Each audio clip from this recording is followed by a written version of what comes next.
покажем как да си направите пилешки филета с картофено пюре. За целта трябва да мариновате пилешки филенца в соев сос и поправки по желание. Започнете да ги пържите до готовност.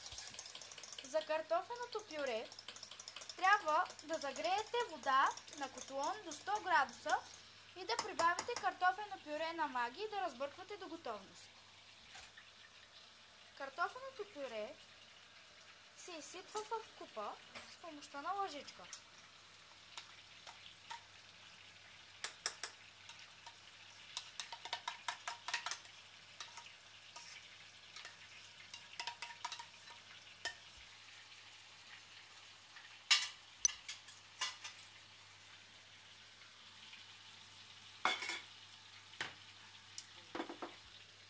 Когато пилешките филенца са готови, се нареждат върху картофеното пюре.